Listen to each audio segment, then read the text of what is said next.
আসসালামু আলাইকুম ওয়া রাহমাতুল্লাহ।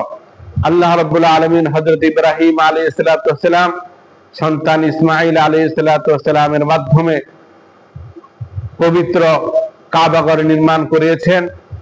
ইব্রাহিম আলাইহিস সালাতু ওয়াস সালাম এবং সন্তান ইসমাঈল আলাইহিস সালাতু ওয়াস সালাম সহ পৃথিবীর এই দামি মূল্যবান কাজটি সম্পন্ন করার পরে আল্লাহ তাআলার কাছে যেভাবে প্রার্থনা করেছেন, যেভাবে দোয়া করেছেন, কিয়ামত পর্যন্ত ইব্রাহিম আলাইহিস সালাতু ওয়াস সালামের দোয়া উম্মতে মুহাম্মাদের জন্য শিক্ষণীয় বিষয় হয়ে থাকবে।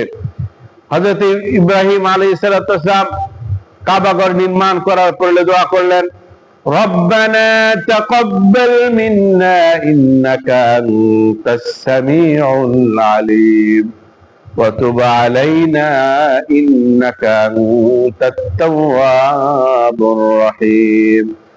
হযরত ইব্রাহিম আলাইহিস সালাতু ওয়াস সালাম আল্লাহ রাব্বুল আলামিনের কাছে ফরিয়াদ করে বলেন, ও আমাদের রব, মেহেরবানি করে কাবা ঘর নির্মাণের যে কাজটি আমাদের দ্বারা তুমি সম্পন্ন করিয়েছো, দয়া করে মায়া করে আমাদের এই আমলটি কাজটি তুমি কবুল আর মঞ্জুর করে নাও।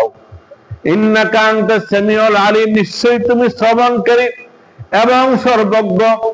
হযরত ইব্রাহিম আলাইহিস সালাতু ওয়াস সালাম পৃথিবীর সবচেয়ে মূল্যবান কাজটি করার পরেও নিজের মধ্যে কোনো অহংকার আসে নাই যে আমি তো কাবা ঘর নির্মাণ করেছি, যেই ঘরটি আল্লাহ রাব্বুল আলামিনের ডাকে, এই কাবা ঘর চুম্বক আকর্ষণে পৃথিবীর বিভিন্ন প্রান্ত থেকে আল্লাহ রাব্বুল আলামিনের পাগলপাড়া বান্দা বান্দিগণ ছুটে আসবে, এই ঘরের চতুর্পার্শ্বে তাওয়াফ করবে। এত মূল্যবান ঘরটি নির্মাণ করার পরে কত বিনয় আর নম্রতার সাথে আল্লাহ তাআলার কাছে কবুলিয়তের জন্য দোয়া করেছেন।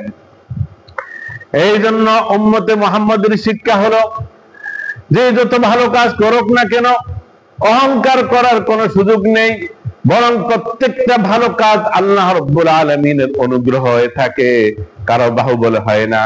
সেই জন্য ভালো কাজ করার পরে শয়তান যেন আমাদের অন্তরে অহংকার ঢুকে দিতে না পারে যে আমি তো লক্ষ লক্ষ টাকা দান করেছি, আমি মানুষের উপকার করেছি, আমি মসজিদ মাদ্রাসা নির্মাণ করেছি, অতএব আমার সওয়াবের অভাব নাই।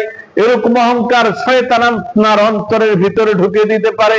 এই অহংকার থেকে বাঁচার জন্য ইব্রাহিম আলাইহিস সালাতু ওয়াস সালামের দোয়াটি যদি আমাদের সামনে থাকে, তাহলে কোনো নেক আমল করার পরে আল্লাহ চাহে তো কোনো অহংকার অন্তরের ভিতরে প্রবেশ করবে না।